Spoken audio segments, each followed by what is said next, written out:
sungguh indah kasih Yesus di hidupku. Besar, oh sungguh besar cintanya kepadaku. Ku kan memuji namanya dengan segenap hati. Ku mau bernyanyi bagi Dia selamanya. Indah, oh sungguh indah kasih Yesus di hidupku. Besar, oh sungguh besar cintanya kepadaku. Ku kan memuji namanya dengan segenap hati. Ku mau bernyanyi bagi Dia selamanya.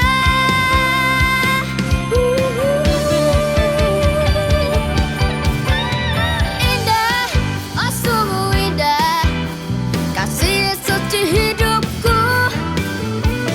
Besar, oh sungguh besar cintanya kepadaku.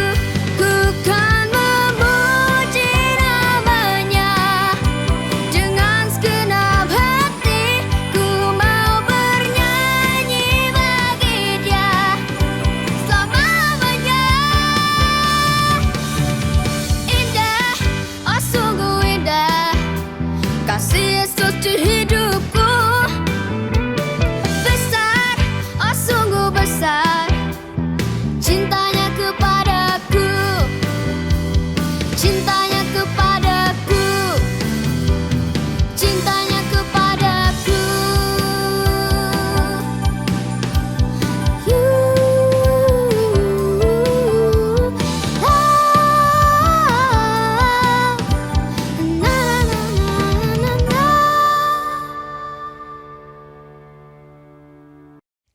Selamat dari Jakit. Kembali lagi di Power of Worship.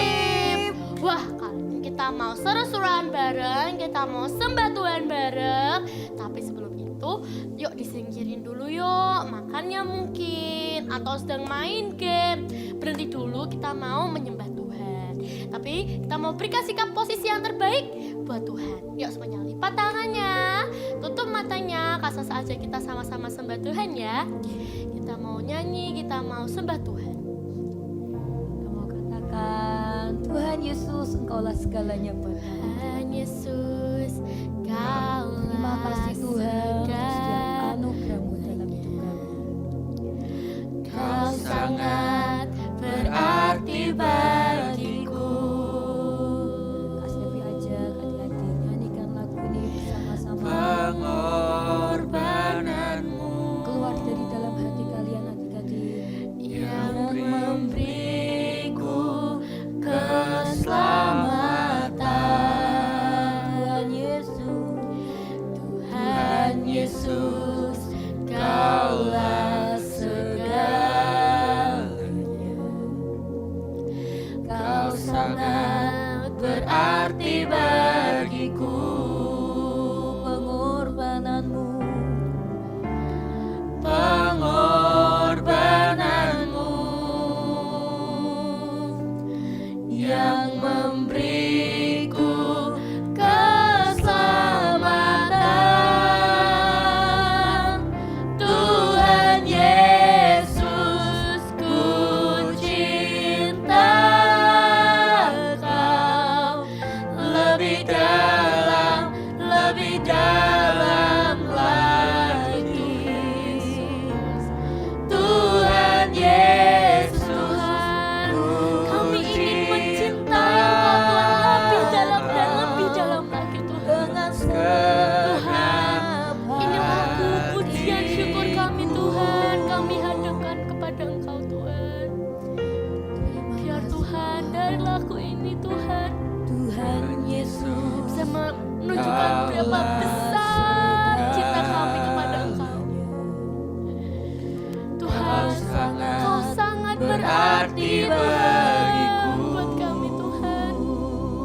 Pengorbananmu di kayu salib Tuhan yang menyelamatkan kami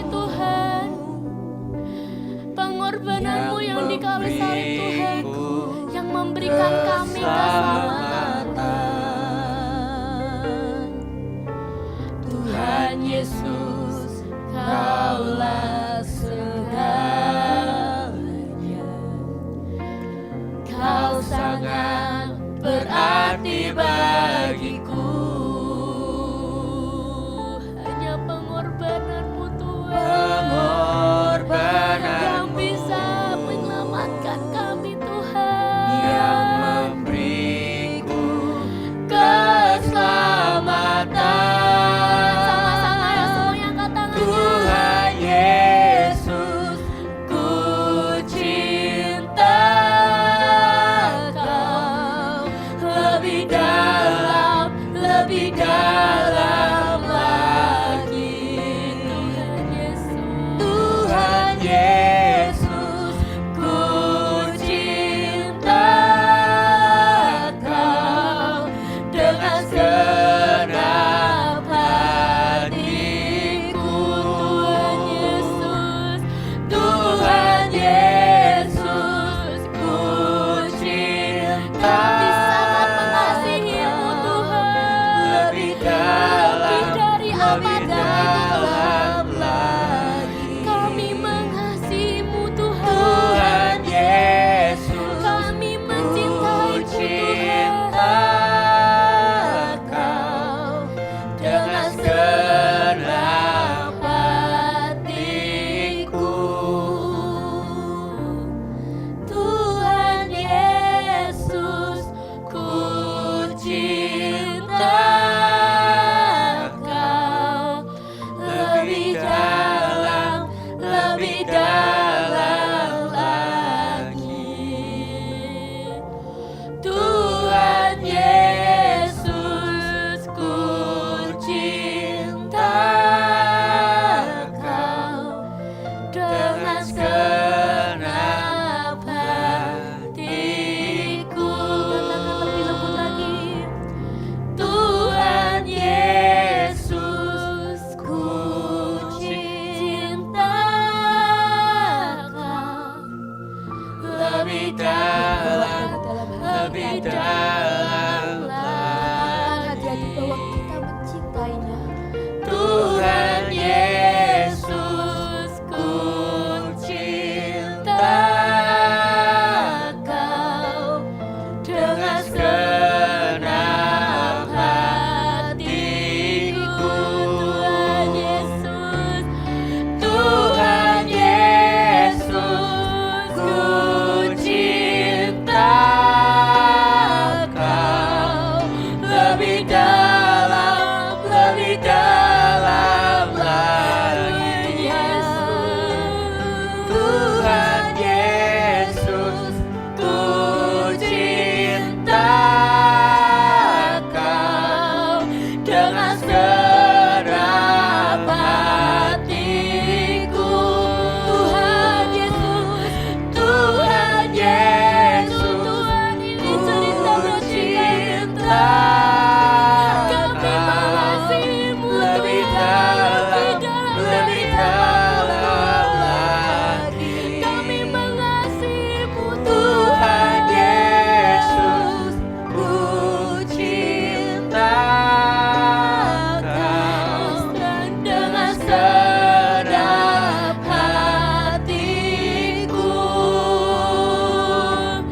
Dengan segenap hatiku. Dengan segenap kuatku.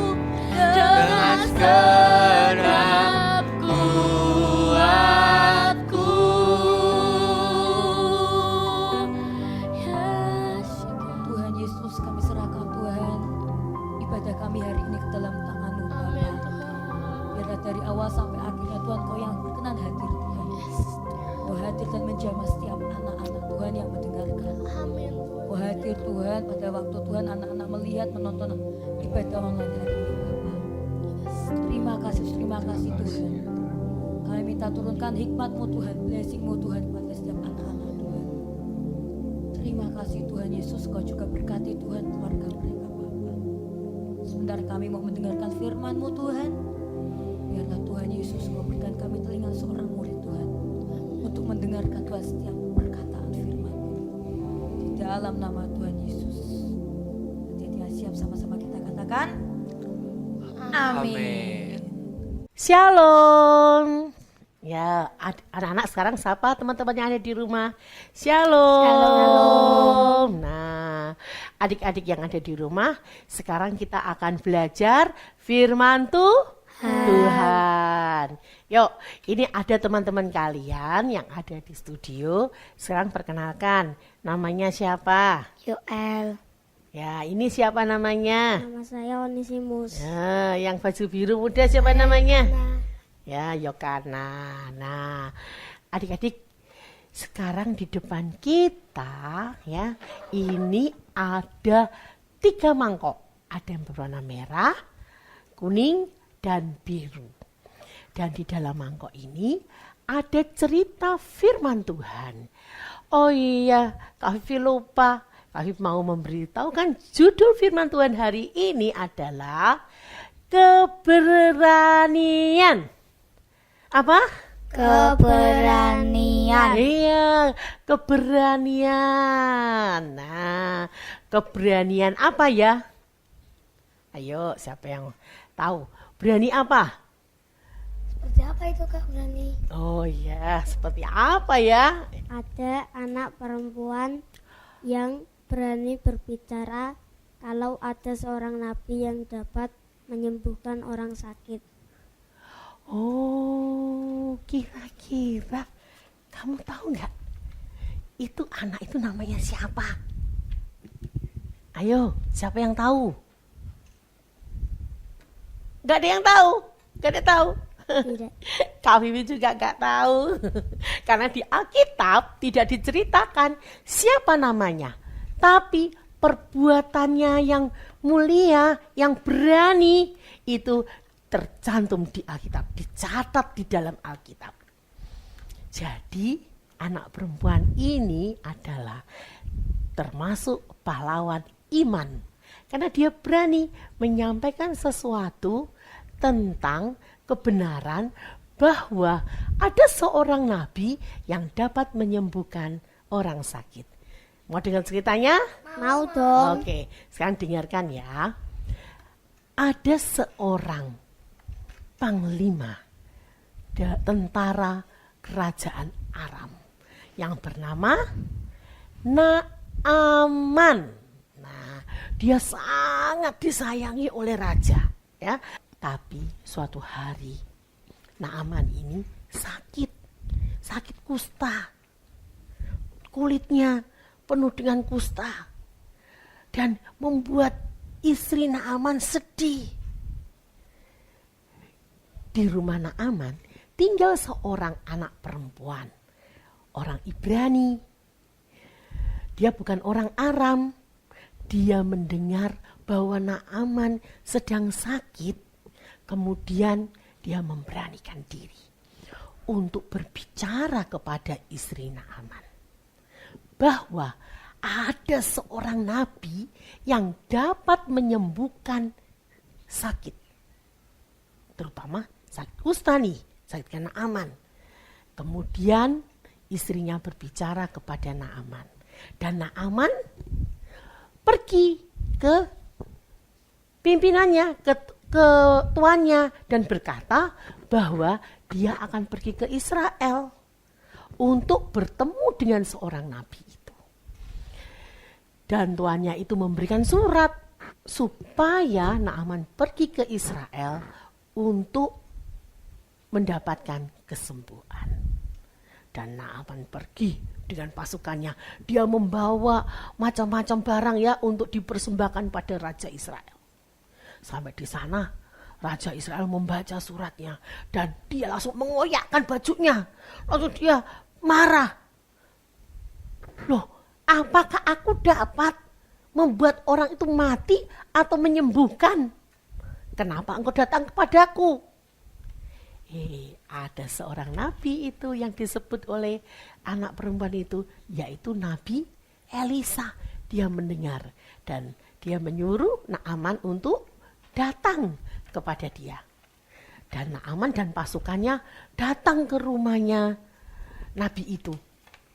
sampai di depan rumahnya Nabi itu, dia ketok pintu dan yang membukakan bukan Nabi Elia, tapi siapa? Pegawainya. Dan pegawainya berkata seperti ini, "Tuanku, kamu harus mandi di Sungai Yordan sebanyak 7 kali." Kemudian Naaman sedih, marah. Karena apa?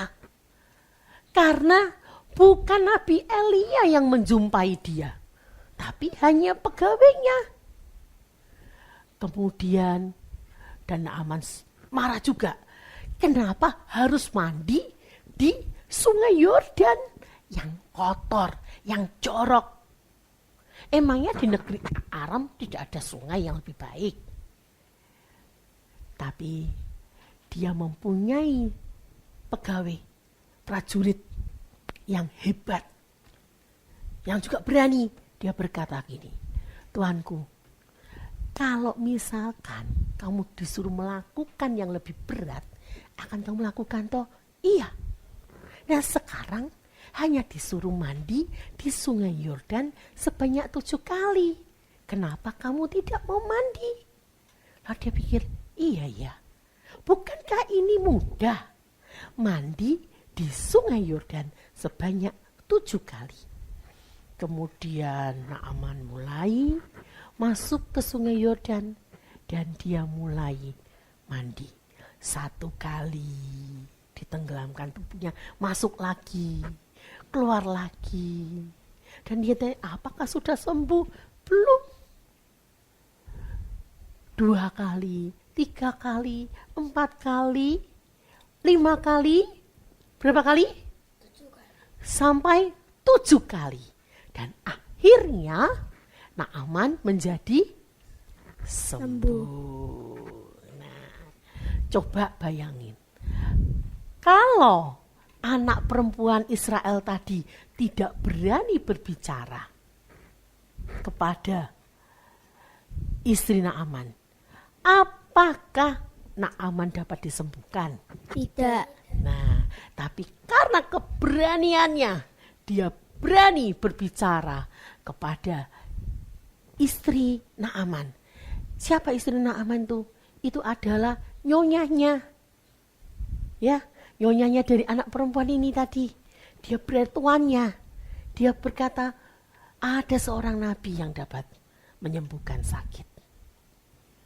Sehingga Naaman dapat disembuhkan. Sekarang kalian mau seperti anak perempuan itu yang berani berkata. Misalkan ada orang sakit, "Pak atau Bu, ada seorang hamba Tuhan yang dapat menyembuhkan Bapak atau Ibu yang sedang sakit." Berani? Berani. Berani, oke. Mulai hari ini kita berani menyampaikan kebenaran. Menyampaikan bahwa bukan hanya hamba Tuhan yang dapat menyembuhkan. Tapi siapa? Tuhan Yesus yang dapat menyembuhkan semua orang yang sakit. Adik-adik, kita sudah mendengarkan cerita dari Alkitab. Contoh yang luar biasa sekali tentang keberanian. Kak Vivi, juga teman-temanmu yang di sini, percaya kalian juga pasti akan menjadi pelaku firman. Berani, karena kalian mau dipakai oleh Tuhan Yesus untuk melakukan perkara yang besar. Nah, kita akan selesai firman ini. Kak Vivi akan berdoa buat kalian. Tuhan Yesus, terima kasih untuk firman-Mu. Beri kami karakter yang berani untuk melakukan perkara yang besar. Berani karena Engkau bersama dengan kami. Terima kasih Tuhan, kami mengucapkan syukur untuk firman Tuhan hari ini. Di dalam nama Tuhan Yesus, berkati semua anak-anak maupun yang mendengarkan. Di dalam nama Tuhan Yesus Amin.